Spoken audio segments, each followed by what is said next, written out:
my dear friends, and welcome back to another Star Wars news update. When it rains Star Wars news, it pours. So earlier we looked at the new Vanity Fair article for the Andor series, where Diego Luna and Tony Gilroy gave new details on the plot. But now we have our first look, our first insight into the Acolyte, the Sith-oriented series by Leslye Headland, set at the end of the High Republic era, just 100 years before the events of the Phantom Menace. So let's dive into it together. It's titled How Star Wars is About to Venture Back in Time. Now I realise there is a lot of division over this series. Some fans can't be bothered, while others are super hyped. I'm really looking forward to it. A Sith-oriented series sounds super exciting. So Vanity Fair say the Acolyte will expand upon an aspect of Star Wars that was always slightly mind-bending, even if it's become underappreciated over the years. The events of the galaxy far, far away were never presented as some advanced version of our future. Instead, the very first words of the saga place it, quote, a long time ago. Within that Star Wars chronology,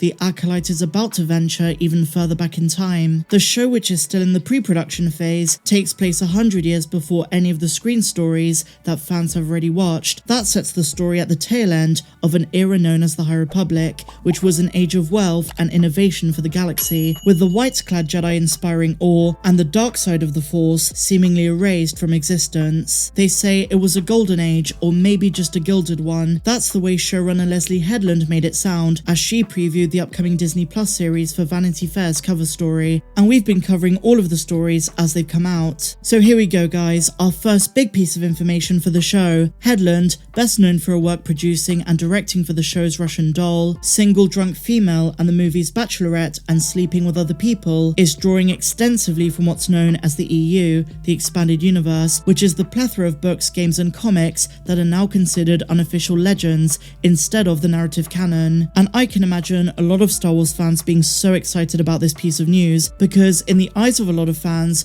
apart from the KOTOR remake, it seems as though Lucasfilm forgot about Legends. And while there are rumours that elements of Zahn's original Thrawn trilogy will come into the Mandoverse, knowing that the Acolyte is explicitly going to draw upon the EU is incredible news for so many. And the article even goes on to say, when the Acolyte debuts, lovers of those stories may be relieved to see aspects of them become real once again. Now, I'm aware this is the High Republic and not the Old Republic, which by far the majority of fans prefer, and is also the era of tons of legend stories and games. This series, The Acolyte, is still going to draw inspiration from it. Now, speaking about Leslye Headland, this is what Kathleen Kennedy said. She's a gigantic Star Wars fan. What's wonderful about Leslye is that she knows it all. I mean, she's read a gazillion books inside the EU. There are little bits and pieces that she's drawing from that no one has explored yet in the on-screen storytelling. And I suppose regardless of controversy surrounding Leslie's past and whatever you might think of her, it's definitely reassuring to know that she's familiar with core source material, even if it's just the inspiration for the show. Vanity Fair then say, the High Republic era of Star Wars has not previously been depicted in TV or movies, but it's been extensively chronicled in Lucasfilm publishing, especially in a recent series of books and comics set during the peak of this prosperous age. The Darkest Minds and the Hate You Give star Amandla Stenberg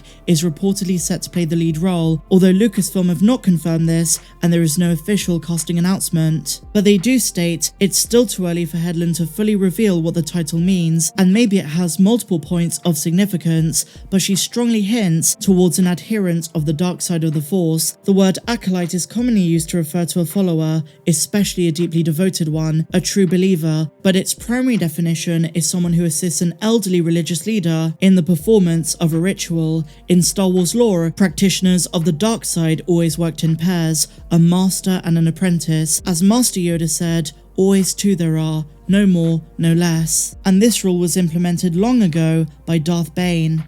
So now my dear friends, if we fast forward a little bit, Leslye reveals that the Phantom Menace was a big inspiration on the Acolyte. In her own words she said, in the prequels, Mace Windu says, there's no way that the Sith could have re-emerged without us knowing about it, and Yoda says, hard to see the dark side is. She says he acknowledges that this is a part of the Force that has been dormant or at least hidden from them for so long. What I immediately wondered about this particular period was, who is practicing it? And that's a very good question. I've said for a long time that this show could introduce Darth Plagueis the Wise, or maybe even his master Darth Tenebrous. But I wouldn't be surprised if they go a completely different direction and show us some new dark side users we've never even heard of before. So next up, they talk about the release date, or rather when they hope to release it. Now, for a long time it's been speculated that it's going to be a 2023 release, along with the Ahsoka series, and if we're actually going to get a Star Wars movie as well. But that doesn't seem to be the case, my dear friends, because Vanity Fair say the Acolyte is still distant on the horizon, with no specified release date or window, but Leslye Headland is dedicated to writing a good story, and as per the recent reports, filming is only a matter of months away. And so now, my dear friends, we get to the Q&A section of the interview, and this put a big smile on my face and has made me very optimistic, because Headland is adamant to do something that's never been done before, really pushing the boundaries, but also helping the story to make sense in the context of the Phantom Menace that comes 100 years after it. So this is what she said. When she was asked how do you explain the High Republic to a Star Wars fan who may not be familiar with the stories the books have been telling, and she says, the way I would explain the High Republic, and specifically where my show takes place, is that I'm about 100 years before the Phantom Menace, so a lot of those characters haven't even been born yet. My question watching episode 1 was, well, how did things get to this point? How did we get to where a Sith Lord can infiltrate the Senate and none of the Jedi pick up on it? What went wrong? What are the scenarios that led us to this moment? So that's what I would say. That's how I would describe it to my friends, especially my non-Star Wars friends. Now, what's fascinating to me is the wording of this quote. And even though the book takes place much closer to episode 1, those of you who've read Darth Plagueis know exactly what I'm talking about. It sounds like she wants to show us how we got to the point we got to in episode 1, and that also includes the grand plan of the Sith, who's been pulling the strings behind the scenes, and in my opinion, that's got to include Darth Tenebrous and a young Darth Plagueis, who at this stage in the Acolyte would be a teenager, although it's not known specifically what year he was born. If we take the lenient opinion, then Darth Plagueis might be an adult in this show, but if we go with the more conservative estimation, he would just be a teenager. In either case, he is definitely around. I don't have any hope of him being the main character, but if you're going to connect the story to the Phantom Menace and the political and religious scene to do with the dark side at the time, you have to acknowledge him in some way, or at least, as I said, his master. In my view, it'd be a real shame if they just ignored all of that.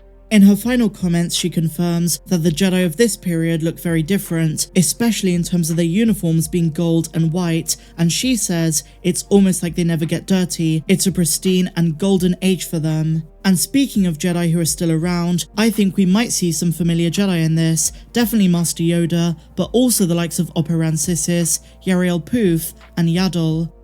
And she leaves us with a big tease that the Acolyte is a mystery, one where she's going to do something very different to what Lucasfilm and Kathleen Kennedy wanted. In Headland's opinion, it's time to move away from relying on the legacy characters, and that's what she's done in the show. It's definitely going to be pretty unique, and as I've mentioned in the past, this could be the series to win over fans towards the High Republic. It's not really been my thing, I haven't read too much of it, but hopefully this might change our perception. So let me know your thoughts in the comments down below. Has this article in any way made you excited for the Acolyte? Share your opinions, and also guys, if you missed earlier's video, go and check it out. We speak about the Andor series and brand new details. But until the next one, my dear friends, may the Force be with you always. I'm Star Wars Meg, have a good one.